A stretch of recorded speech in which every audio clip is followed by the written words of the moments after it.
축복의 통로 듣고 말하기 8번째 시간 통로에 관해서 말씀을 나눕니다. 21년 6월 26일 밤 11시 50분 나는 도구로 태어나야 하는 시간 집에 와서 영감으로 깨닫게 하심 도구로 태어난다. 네. 하나님께서 쓰실 축복의 통로라는 도구로 태어나는 시간인데 이제 그 두 번째 연단 때 엄마의 뱃속에 있다가 태아가 조금을 통과하면서 태어나는 것과는 좀 다른 거예요. 뭐냐면 세 번째 연단도 그와 비슷한 유사한 과정이 있는 것 같아요.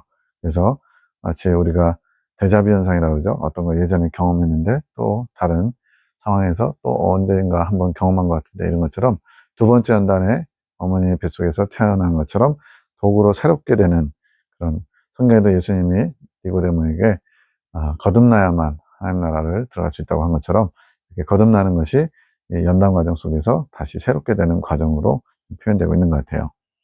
어머니의 태안에서 40일 동안 참여 기간, 이건 이제 앞선 영상들 하늘가는 밝은 길의 1번에 그 내용이 잘 나와 있습니다. 참고하시고요.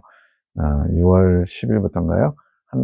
40일 이제 하나님이 참여 기간, 귀머거리, 벙어리, 장님으로 이제 너는 모든 관계를 끊고 하나님의 뜻을 따르지 못했던 지난 날을 참여하는 시간을 가져라 그랬어요. 근데 이제 40일이 잘 했다고 30일로 줄어들었죠. 자, 이 기간 동안에 복으로 태어나게 되는데 어떻게 과정이 되냐면 먼저 탯줄이 만들어지는 시간이 있어야 된대요. 이제 아이가 이제 뱃속에서 이제 아이 주머니라고 하나요? 그 주머니 속에 이제 생명체가 탄생할 때 탯줄하고 연결돼야 되죠. 그 탯줄을 통해서 영양분을 공급받아야 되니까. 그게 6월 8일에 꿈에 이제 새로운 소통의 전화기. 그전에도 이제 전화기가 있었지만 더 성능이 업그레이드된 전화기를 받는 꿈이 있어요. 근데 그걸 찾는 거예요. 마치 잃어버린 것처럼. 이렇게 구식 전화기를 잃어버리고 새로운 소통의 전화기를 주님께서 허락하신 꿈이 있었거든요. 오늘날도 핸드폰이 새로 나오면은 기능이 더 좋아지죠. 나빠지면 누가 새로운 거 안 사겠죠. 하나님과 더 잘 소통할 수 있도록 소통의 전화기를 하나님이 허락하시기 위해서 탯줄이 만들어지는 시간과 같은 그런 과정이 필요하고, 그 다음에 이제 태아가 또 만들어지는 시간이 필요하대요. 이것이 뭐냐면 지각이 열리고 지성이 채워져야 되는 시간. 지각이 열린다는 것은 주님을 아는, 주님을 제대로 알게 되는 새로운 감각의 통로가 열리는 것이고, 지성이 채워진다는 것은 주님의 빛된 사상들, 주님의 말씀들, 깊이 있는 말씀들이 채워져야 되는 것이고, 근데 이것은 지성이 깨있는 것과는 다른 것. 뭐 간단하게 말하면 뒤에서 또 지성이 깨있는 건 나오니까요. 지성이 채워지고 그 지성 채워진 것을 잘 정돈해 가지고 사용할 수 있게끔 되는 것이 바로 지성이 깨있는 겁니다.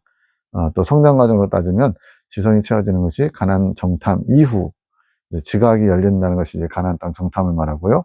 그 가나안 땅 정탐 이후에 이 지성이 채워지고 지성이 지성이 깨어지는 그런 때가 오는데 바로 그때가 가나안 사람들에게 쫓김의 과정이에요. 이제 철로역정의 과정에서도 그런 표현들이 나오고요. 여기서는 지금 이스라엘 왕국 발달사의 모형적 진리에서 두 번째 연단을 통과하고 그 시내산에서 출발해서 갈 때 이제 가나안 땅을 정탐하죠. 40일 동안. 그러고 나서 이제 주님의 뜻을 잘 알지 못하고 가나안 사람들을 이제 쫓아갔다가 그들에게 당해가지고 오히려 쫓겨내려오는 그런 과정이 있습니다. 이러한 과정들이 바로 여기서는 태아가 만들어지는 시간처럼 그렇게 말씀하고 있는 거예요.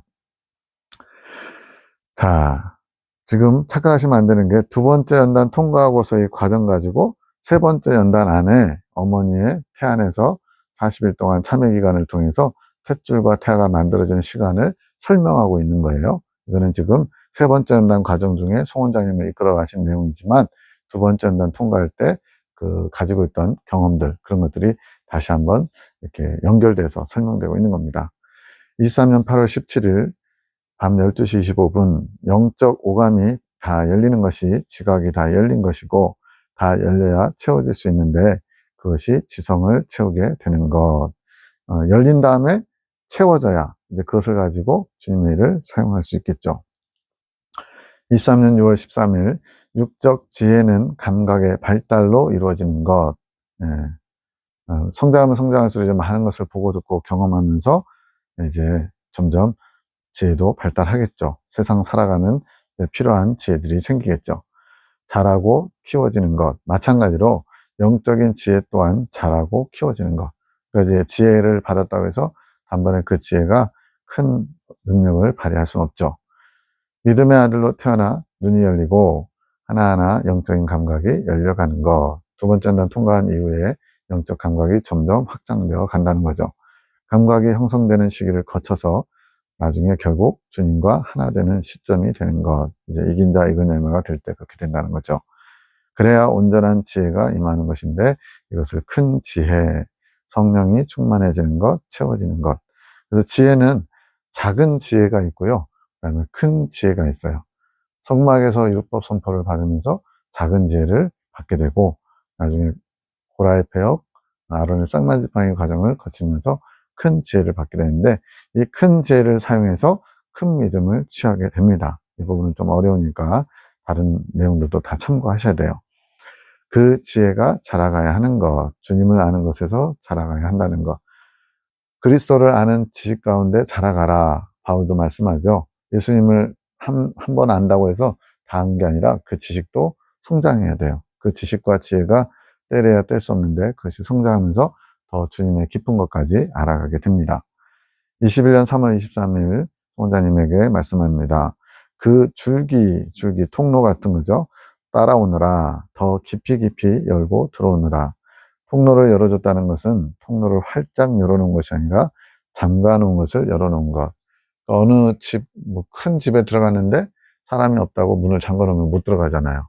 그래서 그 통로를, 내가 몇 월 며칠까지 올 테니까 나는 잠시 집안을 둘러보고 있어. 그러면서 마치 비밀번호를 가르쳐주고 열쇠를 주고 가는 것처럼 통로를 열어줬어요. 그럼 이제 들어가서 구석구석 그 통로를 살펴야죠. 이렇게 통로가 점점 열려갈 수 있는데 처음에는 열어놓은 것 뿐이지 통로가 활짝 열린 건 아니라는 거죠. 잠가놓은 것을 열어놓은 것, 즉 허락하셨다는 것, 믿음으로 열고 들어가는 것. 21년 5월 19일 주님의 뜻을 한 번에 알지 못하고 시간이 지나면서 단계적으로 조금씩 알게 되는 이유. 그래서 이제 이 책자를 보면은 예를 들어 20년 또는 21년에 했던 그 표현들이 있어요. 주님 가르쳐 주신 표현이. 그게 막 2년, 3년 지나서 더 깊이 있게 그게 뭘 의미하는지를 주님께서 알려주시는 거예요. 아니, 답답하죠? 이렇게 단번에 그 자리에서 모든 걸 다 이렇게 통으로 알면 얼마나 좋아요. 근데 주님 그렇게 일하시지 않고 또 그렇게 일하실 수가 없는 거예요. 왜냐하면 지금 여기 나온 것처럼 조금씩 시간이 지나면서 아는 것은 통로가 다 열렸지만 깊은 것까지 알려면 믿음의 단계가 필요하기 때문에, 즉 성장함에 따라, 영적으로 성장함에 따라 믿음이 깊어져서 더 깊은 것까지 알아올 수 있도록 자라야만 알 수 있기 때문에 주님이 한 번에 다 알려주고 싶어도 알 수가 없다는 거죠. 그것이 주님의 모든 뜻을 알 수 없는 이유이고, 믿음이 더 성장해 가는 만큼 더 깊은 것까지 알게 될 것이다. 그러니까 지각을 사용하면서 점점 더 깊은 것을 알아가게 되겠죠. 그래서 같은 일에도 조금씩 단계적으로 알게 된다. 열렸다는 것은 영적 감각이 다 열린 것이고, 다 열어놨지만 그 열어놨다고 해서 모든 것을 다 알 수 있는 건 아니고 조금씩 더 알게 되고 더 열려지는 거예요. 우리가 말하는 성령의 은사를 다 받은 것, 성령의 은사를 다 받았지만 정작 그 은사를 사용하려면 훈련도 돼야 되고요. 또 제대로 사용할 수 있도록 여러 가지 믿음의 단계도 필요한 거죠. 하지만 더 깊어져야 하고 깊어질 것이다. 성령의 은사는 기도하면 받을 수 있다. 그래서 어떤 분들이 누가 입신했다 그러면 그 입신 나도 좀 해달라고 막 간절히 막 기도할 때가 있고, 누가 방언하면 방언 좀 나도 달라고 막 할 수 있죠. 그렇게 때를 써서 주님이 주시는 경우도 있어요. 그렇지만 가장 얕은 것까지만 가능하다. 이게 무슨 말이냐면 하나님의 은사를 주시는 것은 하나님이 쓰시려고 주시는 거잖아요. 근데 그 쓰시기 전에 먼저 나에게 좀 확증을 하기 위해서, 또 확신을 주기 위해서, 그러니까 어린아이 단계에서 받는 성령의 은사는 남을 위해 유익하게 하는 데 쓰이기보다는 자신의 믿음을 위해서 하나님이 눈에 보이는 증거로 허락하신 경우들이 많더라고요. 근데 이제 어느 정도 성장하면 그 은사를 이제 자신의 어떤 믿음을 위해서 쓰는 게 아니라 다른 사람들에게 유익하게 또 하나님의 뜻을 이루기 위해서 사용하는 거죠. 그래서 여기서 성령의 은사는 기도로 간절히 구하면 받을 수 있어요. 그런데 한계가 있죠. 그게 얕은 것까지만 가능한 거예요. 깊은 것을 알게 되는 것은 영적인 성장과 밀접한 관계가 있다. 앞선 영상에서 말씀드렸지만 천국을 갔다 와도 어린아이 단계에서 입신한 사람과 높이 성장한 사람의 입신한 사람이 갔다 온 거는 차원이 달라요. 하나님의 보좌를 같은 자리에서 봐도 하나님 보좌를 느끼는 것, 또 인식하는 것이 완전히 다른 거죠. 한 가지 예로 그 가나안 땅 정탐할 때 10명은 부정적인 눈에 보이는 현상으로 육적인 눈으로 보니까 사실을 말했어요. 근데 이제 여호수아와 갈렙은 그 이면에 있는 하나님의 일하심, 또 하나님의 약속, 이런 믿음의 눈으로 보니까 그들은 우리가 하나님이 차려놓으신 밥상이야. 우린 가서 먹기만 하면 돼. 근데 육의 눈으로 본 사람들은요, 우리는 그들 앞에 메뚜기 같은 존재야. 자기를 보는 거죠. 이렇게 차이가 있는 것처럼 영적으로 성장해야만 주님이 주시는 것들을 다 제대로 볼 수 있고 알아볼 수 있는 거죠. 원하고 구하면 누구에게나 주시는 것이 성령의 은사다. 못 받은 것은 원하지 않고 구하지 않은 것이며 구하였으나 내가 원하지 않은 다른 은사를 주시는 경우도 있다. 이게 야고보서에 뭐라고 했어요? 뭔가를 구했지만 받지 못하는 것은 구하지 아니하며 또 구하여도 얻지 못하면 정욕으로 쓰려고 잘못 구하기 때문에. 그러니까 주님이 원하시는 분량만큼 구하는 그 분량을 채워야 얻을 수 있거든요. 근데 그 분량을 채우지 않거나 구하지도 않으니까 받지 못하고요. 또 구한다고 했지만 그것을 정욕으로 쓰려고 잘못 구할 때 오히려 어린아이가 이렇게 칼을 달라고 막 뗐으면요. 부모가 칼을 주겠어요? 못 주죠. 큰일 나니까. 그래서 그것처럼 정욕으로 쓰려고 잘못 구하면 하나님 안 주세요. 근데 막 너무나 막 때를 쓰는 거죠. 그러면 이제 어쩔 수 없이 한번 네가 경험해봐라 하고서 부분적으로 허락하는 경우도 있죠. 그럴 경우는 이제 시편의 표현대로 구하여서 줬지만 영혼이 파리해지는 경우도 있는 겁니다. 그래서 주님은 구하였으나 너에게 그거 필요한 게 아니라 다른 게 필요해. 그래서 원하지 않은 다른 은사를 주시는 경우도 있다고 하는 거죠. 여기서는 원하는 것이 그 사람에게 유익하지 않을 경우 다른 것을 주신다. 그게 하나님의 방법이고 하나님의 지혜거든요. 근데도 굳이 내가 원하는 걸 구하는 것은 아직 어린아이 신앙이라는 거예요. 하지만 구하는데 안 주시지는 않는다. 구하니까 주시긴 하시는데 때로는 그것이 주님의 뜻에 안 맞을 때도 있는 거죠. 구했는데 아무것도 못 받은 것은 받을 분량만큼 구하지 않은 것이고 분량이 있다는 거예요. 기도의 분량이 채워지기 위해서. 그래서 작전 기도 같은 거 하잖아요. 무슨 뭐 성전 건축을 위한 또 무엇을 위한 작전 기도 이런 것들.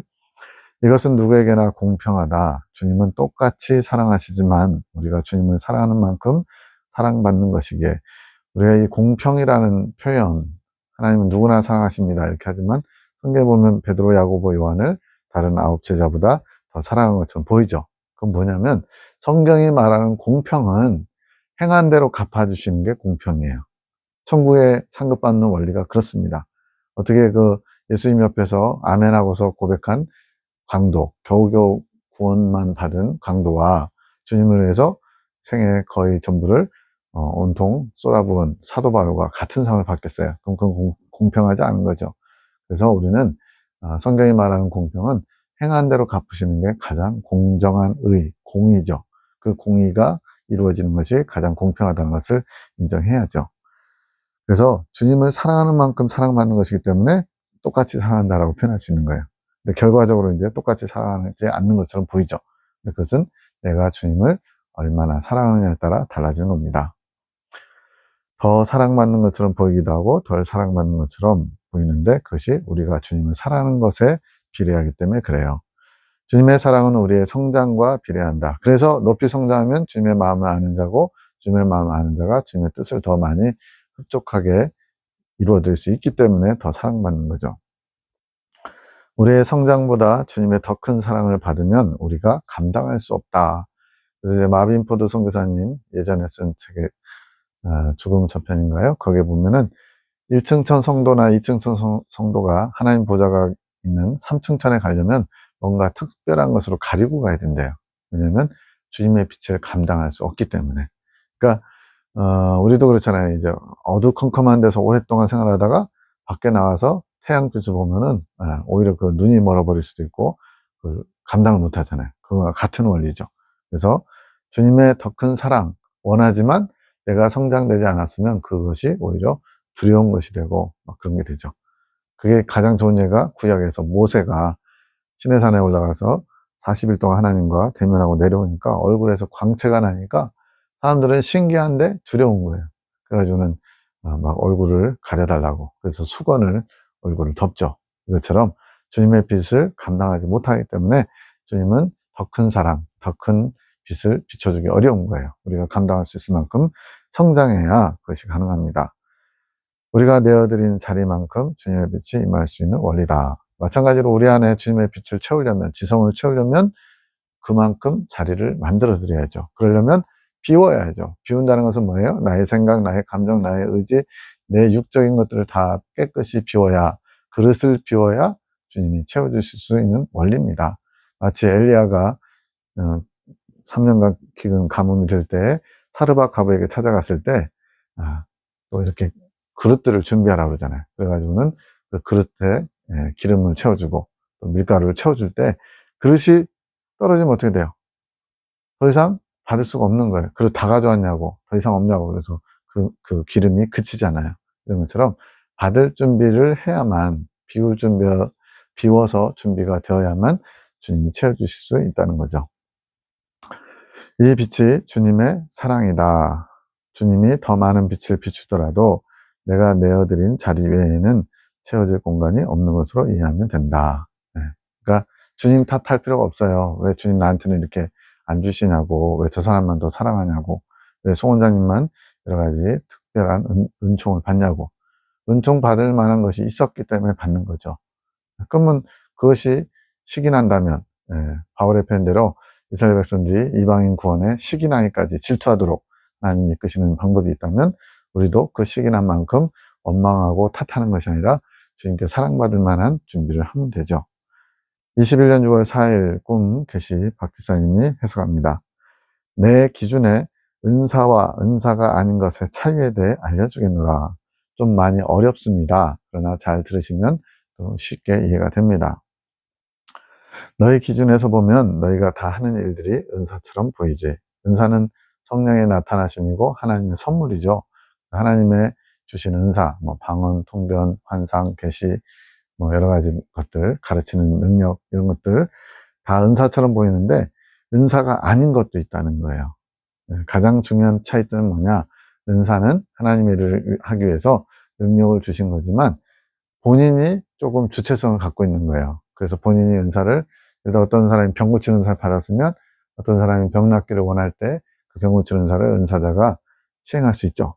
근데 그러한 은사자가 은사를 시행하는 것처럼 하지 못하는 경우도 있다는 거예요. 그게 이제 송 원장님의 경우 그렇다라고 이제 여기서 설명을 하는 겁니다. 꿈을 가지고 주님이 설명하시는 거예요. 은사란 내가 나의 일을 하는 일꾼들이 나의 일을 잘할 수 있도록 돕는 나의 선물과 같은 것이다. 어떤 일을 맡기실 때 연장도 안 주면서 집을 지어라 그랬는데 톱이나 망치나 나무도 안 주면서 집 지어라 이렇게 안 하시거든요. 그래서 나의 일을 감당하도록. 그래서 일꾼은 일꾼 이상에 위치해 있는 자들, 종들을 포함한 거. 그러면서 나의 일을 잘 할 수 있도록 돕는 나의 선물이다.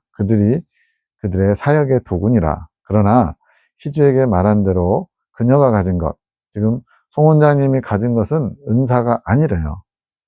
물론 하나님께로부터 온 건 맞죠. 근데 여기서 자기가 약간 주체성을 가지고 하고 싶을 때 능력을 발휘하는 은사와 구별하기 위해서 이렇게 표현한 거예요.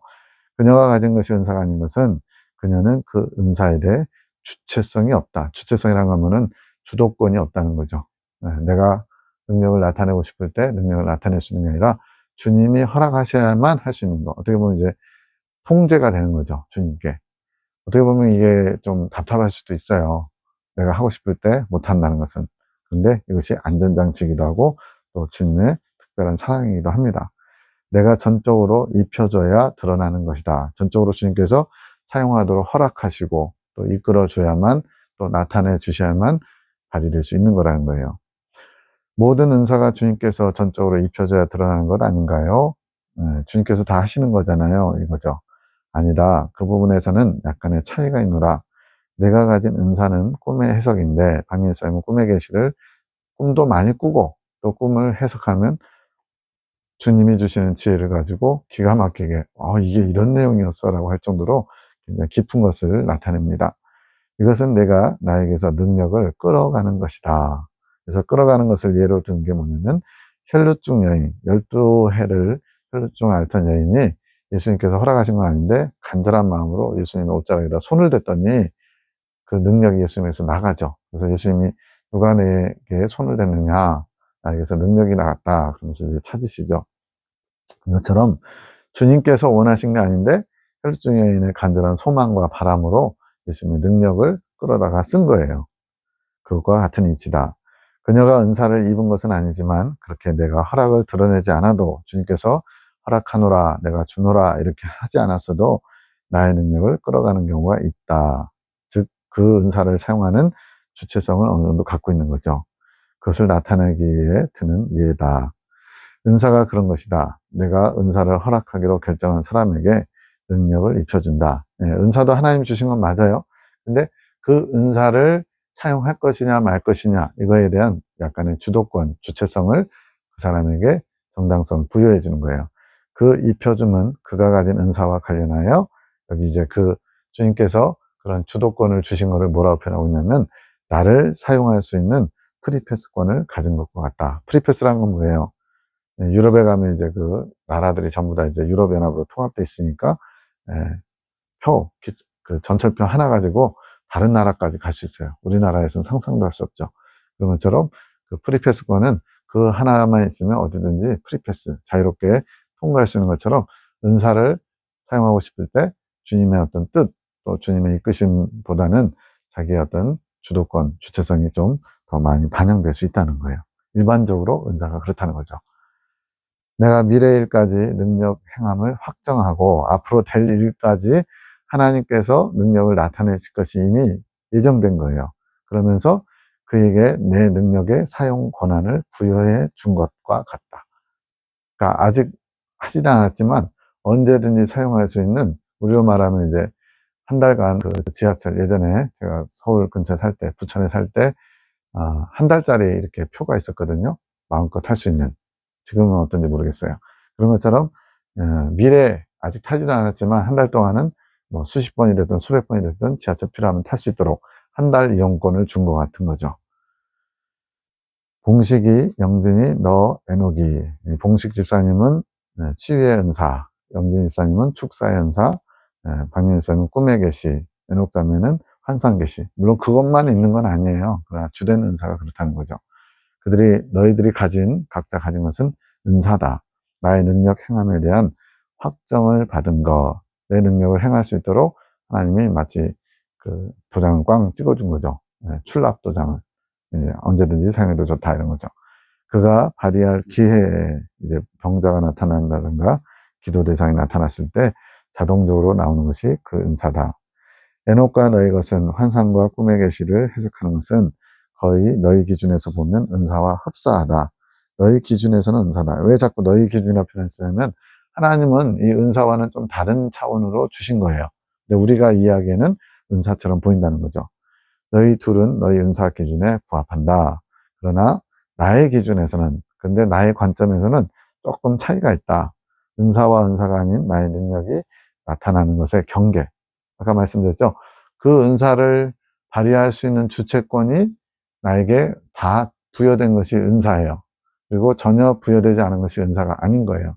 근데 이제 꿈의 계시와 환상의 계시 이 두 분에게는 하나님께서 중간 정도, 우리 셈이라고 그러는데 반 은사인 개념이에요. 그래서 그 중간에 있다는 거예요. 경계선에.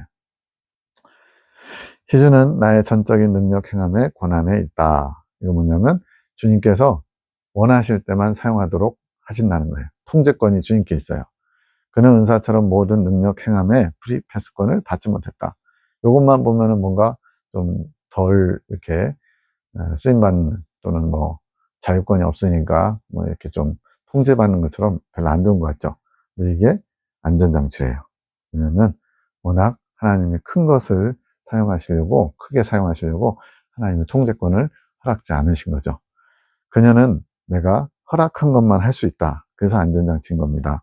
물론 너희 모두의 능력 행함은 나의 허락하면서 이루어지는데 굳이 구분하자면 그 능력 행함에 자신의 주체성을 발휘할 수 있으면 은사요. 즉 어느 정도 다 주님께로부터 온 거지만 어느 정도 자신의 어떤 뜻을 가지고 발휘할 수 있으면 은사. 그렇지 않고 주님께서 전적으로 허락할 때만 사용할 수 있으면 은사가 아니라는 거죠. 희주는 그것에 주체성이 없다. 다른 말로 주도권 이렇게 생각하시면 될 것 같아요.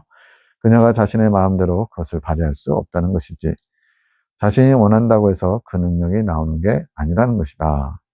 그러면 이제 인간적으로는 조금 섭섭할 수도 있고 답답할 수 있죠. 지금 뭐 병자가 나타나는데 그 병자의 병을 고쳐주고 싶은 안타까움이 있어요. 그러면 은사자 같으면 병 고치는 은사를 받은 사람 같으면 그냥 고치면 되겠죠. 근데 그것을 주님께서 허락하시면만 사용할 수 있는 거예요. 그래서 어떻게 보면 사람의 편에서는 좀 덜 받은 것처럼 섭섭할 수 있는데 주님의 편에서는 그것이 안전하고 더 큰 일을 이루기 위한 장치와 같은 거예요. 에녹과 박명희 집사너는 원하면 나의 해석을 받지 않느냐. 그래서 더 잘 들린다고 생각하지. 원할 때마다 꿈과 환상을 해석할 수 있도록 주님이 알려주시는 거죠. 그것은 은사와 같은 것이다. 그러나 그 차이가 조금 더 있다. 다른 은사자들, 언제든지 본인이 원할 때 주체성을 가지고 쓰는 은사들과는 좀 다르다. 너희는 좀 더 특은을 받았다. 그들보다 더 좋은 것을, 특별한 은혜를 받았대요. 나의 계시가 더 많을 것이다. 그래서 중간 경계, 자신이 주체성을 가지고 있는 다른 은사자들보다는 좀 못하고, 그러나 그 못한 것 가지고 주님이 더 활발하게 쓰실 수 있는 거죠. 나의 계시가 더 많을 것이다. 희주의 것과 같이 내가 드러내야 할 것들에 대해 각자의 은사의 영역 말고 더 많은 영역에서 두루두루 나의 능력을 체험할 것이다. 때로는 이제 꿈 부분을 이제 에녹 자매가 해석하기도 하고요. 또 환상 부분을 박민수 쌤이 해석하기도 하고요. 경계가 있으면서도 좀 넘나들 수 있는 그런 것도 있더라고요. 그게 더 많은 영역에서 두루두루 체험하면서 더 풍성하게, 더 폭넓게 하나님의 뜻을 나타내시고자 하는 주님의 뜻이 있는 거죠. 그것이 익은 열매를 향해 달려가는 나의 자녀들에 대한 축복이다. 그냥 적당히 내 선에서 이 정도에서 사람들에게 어느 정도 칭찬받고 인정받고 존중받고 사랑받고 또 하나님의 일꾼으로서 쓰임받는다는 자신의 어떤 자기만족 이런 차원에서 멈추는 게 아니라 더 높은 곳을 향해 익은 열매라고 하는 신앙의 목표를 향해 나가는 자들에게 주시는 축복이래요. 사실 은사는 사역을 위해 사용하는 것이 많다. 어떤 하나님의 일을 감당하기 위해서 허락하신 거죠. 너희에게 있는 은사의 주도권을 내가 더 많이 가지고 있다. 이게 뭐예요? 원장님은 완전히 갖고 있는 거고 박민수님이나 에녹자매는 조금 주님이 더 갖고 있는 거고 그리고 다른 은사자들은 자신이 주도권을 대부분 갖고 있는 거고 이런 차이예요. 그것을 큰 축복으로 알아라. 그것이 너희를 더 겸손케 하고 더 나를 주시할 수 있도록 하는 것이다. 은사자들은 누가 통제하지 않으면 어떻게 돼요? 막 사람을 막 미래를 보기도 하고 투신 몸을 들여다보기도 하고요. 어떤 그 사람이 과거에 지나온 잘못이나 해온 일들 또 어떤 성향 또 가족관계 마치 그 점집의 무당들이 좀 이렇게 귀신에게 신접한 무당들이 그 사람의 숨은 것까지 다 아는 것처럼 그럼 막 다들 깜짝 놀라가지고 그 앞에서 벌벌 떨죠. 마치 하나님 대하듯이. 왜 그러겠어요? 그만큼 은사가 강력하니까. 그러면 문제는 뭐겠어요? 높아지는 마음, 자고하는 마음, 본인이 하나님인 것처럼 그 사람을 판단하고 막 반말하고 막 이리저리 자신의 권력처럼 휘두르고 이런 일들이 벌어지죠. 그래서 그러한 것을 하지 않도록 너희를 더 겸손케 하고 더 나를 주시할 수 있도록 하기 위해서 은사의 주도권을 내가 더 많이 가지고 있다. 그것이 큰 축복이다. 많은 은사자들이 타락하지 않더냐? 그들이 잘못된 마음으로 내 능력의 은사를 사용하는데도 은사가 계속 나타나지 않더냐? 처음에는 하나님이 주셔서 하나님의 뜻대로 사용하다가 사람들에게 막 칭찬받고 존중받고 막 돈 받고 막 이러면서 점점점 높아져가지고 건물 세우고 뭐 하고 하면서 대접받다가 교만해져서 타락하는 경우도 많죠. 그게 바로 프리패스권의 영향이라 본인이 쓰고 싶은데 잘못됐음에도 양심의 역사가 마귀가 틈을 타는데도 계속 사용할 수 있도록 하나님이 어느 한계까지는 내버려 두기 때문에 그렇다는 거죠. 내가 약속했기에 그 약속을 지키기 위해 능력을 행하는 것을 용인해 준 것이다. 너무 이제 어느 선을 넘으면 이제 하나님이 다 걷어가시고 그 자리를 마귀가 차지하고 완전히 마귀의 종이 돼버리죠. 그러나 그 약속은 영원하지 않다. 그가 마귀에게 마음을 많이 내주면 나의 은혜로 능력을 행하도록 준 프리패스권이 사라질 것이다. 근데 이게 마귀에게 마음 내준 상태에서 곧바로 사라지면 그나마 안전한데, 많은 경우에 이제 마귀가 완전 잡고 있을 때까지 하나님이 어느 정도 계속 기다려주시는, 그것 때문에 이제 오히려 그 자체 영혼에게는 해로운 것이 될 수 있다는 거죠. 희주의 능력 행함의 주체성이 나에게 전적으로 있기에 그는 은사가 아니다. 안전장치입니다. 그리고 너희 둘, 에녹과 박민사는 주체성이 있지만, 송원장님보다는 더 주체성이 있지만 다른 은사자들보다는 부족한 거죠. 같지는 않다. 너희가 나 중심적으로 있지 않을 때는 과감히 그 은사를 내가 가져올 것이다. 그러니까 주님 중심적이지 않으면 꿈을 해석하려고 해도 꿈이 해석이 안 되는 거예요. 그러니까 이제 은사는 은사인데 주체성을 많이 하나님이 좀 통제하고 있는 거죠. 왜냐하면 너희는 다른 은사자들과 같지 않게 은사의 통로가 아닌, 은사를 발휘하는 그 일 자체의 목적을 두는 게 아닌 나를 아는 영적인 통로가 열린 것으로 사역하기 때문이다. 즉, 두 번째 날 마치고 믿음의 아들로 태어난 가나안 정탐 이후에 사용하시는 것이기 때문에 그렇다는 거예요. 은사가 능력으로 나타나는 통로와 나의 영적인 통교를 위한 통로는 차이가 있다. 가장 중요한 핵심 차이는 영적 성장 과정이고 그것의 목적이죠. 전자는 나의 능력이 나가는 통로이고, 은사자들 말하는 겁니다. 후자는 내가 직접 성령과 더불어 임재하는 통로인 것이다. 그러니까 능력만 이렇게 주어져서 마치 능력에 총을 맡기는 거. 총이 이제 성능이 좋으면 전투에서 유리하잖아요. 전투할 수 있도록 총을 주는 거하고, 전투할 수 있도록 총을 잘 쏘는 전사, 뭐 이렇게 특등 사수 이런 사람들 붙여주는 거, 마치 이런 개념, 좀 쉽게 설명하면 그런 거죠. 그래서 후자는 내가 직접 성령과 더불어 임재하는 통로로 너희를 사용하기 때문이다. 그 통로가 열린 자들은 은사적인 것들도 더불어 나가는데, 희주는 그 은사의 주체성이 거의 없고 너희 둘은 있긴 있지만 그래도 어느 정도 통제 아래 있다. 그래서 너희는 나의 입장에서는 다른 은사자들과 차이가 있는 것이다. 좀 어렵지만 반복해서 들으시면 정리가 될 겁니다. 그러니 어찌 너희가 특은이 아니겠느냐. 그렇게 안전장치, 주님의 주권 아래, 주님의 손 아래에서 사역하는 것이 특별한 은혜라는 거죠. 희주에게 그런 은사적인 통로를 겸하여 주지 않은 것은 그녀가 모델이기 때문이다. 모델로 세우시기 위해서 이렇게 샘플처럼 사용하시는 거라는 거예요. 어찌 한 사람이 모든 은사를 다 가지겠느냐. 그녀는 그것이 어떤 것인지 알기 위해 내게 허락한 것만, 내가 허락한 것만 그 시점에서 경험하고 가기에, 어떤 송원장님의 영적 성장, 또 사역의 어떤 시점마다 그것을 경험하고 가고, 그 은사를 또 은사와 같은 것을 다른 이들에게 또 체험케 하고, 이런 어떤 모델로서 이렇게 하나하나 마치 샘플처럼 보여주고 계시다는 거죠. 내가 너희 하늘 군대 모두에게 그런 길을 열어놓았다고 하지 않더냐. 송원장님 통해서 보여주신 것이 이제 맛보기처럼 되고, 다른 분에게 그 은사나 여러 가지 활동들이 이제 역할 분담이죠. 그렇게 되는 건 말하는 거예요. 그러니 다들 침노하면 더 깊이 느낄 수 있을 것이란다. 이 부분에 대해 얘기하자면 오늘 하루가 모자랄 것 같으니 이것을 여기까지 하자. 하하하. 주님께서도 하실 말씀 많은 거예요. 근데 그걸 받으려고 하는 사람이 적어서 이렇게 받을 수 있는 사람들에게만 얘기하시는 거죠. 나는 이런 이야기가 너무 좋다. 나에게 이런 내 마음의 생각을 계시할 수 있다는 것 자체가 아주 짜릿한 기분이란다. 그런 거 있잖아요. 내 안에 큰 비밀이 있는데 이것을 털어놓을 만한 마음이 통하는, 믿을 만한 사람이 있으면 좋은데 그렇지 못하면 소갈이 하면서 끙끙 앓을 수 있죠. 그런 것과 비슷한, 똑같진 않지만 너희 식으로 말하면 전율과 같은 것인지, 전율과 같은 짜릿함을 느낀대요. 주님도 신나신 거죠. 21년 6월 26일 밤 11시 50분 나는 도구로 태어나야 하는 시간, 앞에서 이미 나왔는데 흐름상 다시 한번 반복하는 거라고 생각하시면 좋겠습니다.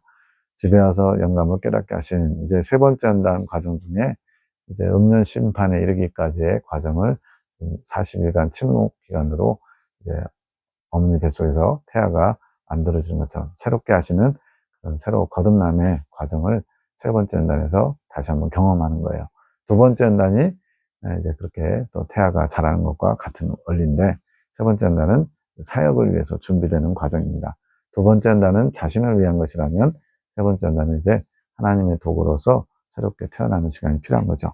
어머니의 태안 40일 참회 기간, 탯줄이 만들어진 시간은 새로운 소통의 전하기, 주님과 더 깊은 것을, 주님의 깊은 것을 알아오기 위해서 더 좋은 성능 좋은 레벨업된 그런 소통의 전하기를 찾는 시간. 태아가 만들어지는 시간은 지각이 열리고 지성이 채워지는 시간. 이 지성이 채워져야 그 지성을 사용해서 다른 사람들을 유익하게 할 수 있거든요. 22년 4월 24일 지각이 열리고 지성이 깨이면, 지금 이게 영감으로 깨닫게 하시는 것 같아요. 지각이 열린다는 것은 영적인 것을 알 수 있는 감각의 통로가 열리는 것이고, 지성이 깨인다는 것은 주님께서 주신 빛의 말씀들, 빛으로 조명해 주신 것들이 지식적으로 내 안에 쌓여 있는데, 그것이 이제 정리가 돼서 주님께서 원하시면 언제든지 사용할 수 있도록 준비되는 거. 이게 지성이 깨어나는 거예요. 22년 4월 28일 지각, 또 지각하고 밀접한 것이 바로 우리의 마음의 기관 중에 양심의 기관이에요. 이제 성막으로 말하면 7등대가, 성막은 완전히 바깥의 빛이 차단된 거거든요. 다 막혀 있어요. 그래서 그 안을 밝히는 등불이 있어야 되는데, 그게 바로 7가지로 된 등대입니다. 7등대. 황금으로 만들죠. 한 달란트. 이것이 내면을 밝히는 양심인 거예요. 그래서 양심에 찔린다라는 표현을 쓸 때, 하나님께서 주신 양심이 기능을 하면 이제 뭔가 주님의 뜻에서 어긋나는 거, 사람의 도덕, 윤리, 가치관 이런 것들도 양심의 일부라고 할 수 있죠. 이것이 열려야 주님의 빛을 받을 수 있고 주님의 빛을 인식할 수 있다는 거죠. 지각을 사용함으로 연단을 받아 선악을 분별한다. 선악을 분별하는 게 주님의 빛을 받아서 선과 악을 분별하는 거죠. 이렇게 지각이 열리는 것이 가나안 땅 정탐 과정에서 이루어지고, 주님의 빛을 받아야 지성의 게임을 받을 수 있는데, 이 지성의 게임이 가나안 사람들에게 쫓기는 과정. 하나님 중심적이지 않은 것 때문에 잠시 하나님이 어려움을 당하게 하시는데, 그로 말미암아 이스라엘 백성들이 가나안 사람들에게 쫓겨서 호르마까지 도망쳐 내려오는 과정이 있거든요. 광야의 정 중에 이것이 지성의 게임, 주님께서 사용할 수 있도록 잠들었다가 깨어나는 것, 또 다른 말로 부서지는 것, 이런 경험이 있어야 되는 거죠. 보혈의 능력은 속죄의 완성이신 보혜사. 보혈의 능력이 보혜사이신 성령을 통해서 공급되거든요. 그래서 성령님 빼면 우리는 예수님이 마련해 주신 십자가의 보혈의 은총을 사용할 수가 없어요. 그것만이 우리를 깨끗게 할 수 있는데, 성령을 통해서 하신다는 거예요. 그것이 속죄의 완성. 속죄제사의 목적이 뭐예요? 성령님을 통해서 우리의 모든 죄를 다 깨끗이 하는 게 속죄제사의 목적이죠. 지성 속에 진리의 말씀이 쓰레기처럼 박혀 있는 것. 그러니까 빛을 주셨어요. 빛의 말씀도 주셨는데 그 정리정돈이 안 되면은 마치 쓰레기통에 박아놓은 것처럼 주섬주섬 이렇게 전에 뭘 이렇게 버렸는데 이거 버리면 안 되는 거지 하면서 꺼내는 것처럼 정리가 돼야 된다는 거예요. 그렇게 성령께서 빛으로 조명하셔서 깨우쳐 주실 때 이것이 이제 지성이 깨어나서 주님의 일로 쓰일 수가 있는 거죠. 22년 4월 29일 양심에 화인 맞았다는 표현은, 양심이라는 기관인 지각이, 그것은 영적인 감각을 알 수 있는 감각인데, 악한 것의 존재를 받아들였다가 지속적으로 그 존재에게 사용되어서 영까지 정복당한 것. 그러니까 처음에는 이제 양심이라는 기관이 하나님의 것, 빛의 것을, 빛을 잘 이렇게 흡수하고 조명하는 통로로 쓰이다가 이제 악한 것이 틈탔을 때 그걸 발견하고 쳐내야 되거든요. 근데 그렇지 않고 그것을 즐기고 육적인 타협을 하게 되면 처음 한 번 가지고 되는 건 아니고요. 계속적으로 그것을 즐기면서 받아들이게 되면 이제 주님의 빛이 아닌 악한 것의 조명을 통해 이제는 그 존재에게 사용되어서 영이 정복당하죠. 이게 바로 양심이 화인 맞은 것과 같은 거예요. 악한 영이 생각으로 틈타는 것과는 다르다. 악한 영이 생각으로 틈탄다는 것은 일시적인 거지만, 양심에 화인 맞은 것은 자리를 잡아서 마귀에게 완전 붙들리는 거예요. 그러나 생각을 틈타는 것을 받아들이면서 회개하지 않고 그것을, 악한 것을 원하는 마음을 계속 가지면 지속성이죠. 그러니까 순간적으로 모든 것이 다 마귀가 장악하는 게 아니에요. 틈타가지고 틈을 보다가 그것이 계속 오랫동안 머물면 집을 짓는 거죠. 그래서 악한 영이 역사할 수 있는 지각이 열리게 되면서 그때부터 이제 악의 도구가 되는 거예요. 마귀에게 쓰임 받는 거죠. 영적인 것에 관심을 가지고 원하게 되면 지각이 열리게 되고 빛을 받게 될 수 있지만 주님을 원하면서, 그러나 반대로 열렸다는 것은 뭐예요? 문을 열어놓으면 좋은 사람도 들어올 수 있지만 나쁜 사람, 도둑도 들어올 수 있잖아요. 그런 것처럼 영이 열리면 마귀가 틈탈 수 있는 그 기회도 더 많이 제공되는 거죠. 어둠을 부를 수도 있는데 그 원인이 내가 그런 것을 추구할 때, 육적이고 종욕적인 것을 추구하면서도 양심이 무뎌져가지고 자꾸 타협할 때 그렇게 된대요. 우울증도 이러한 경우에 우울증이 점점 그 사람을 장악해가죠. 그러한 생각 자체가 어둠을 부르게 원하게 되는 것. 어렵지만 다시 한번 잘 정리하시면서 접어보시면 내용이 정리될 겁니다.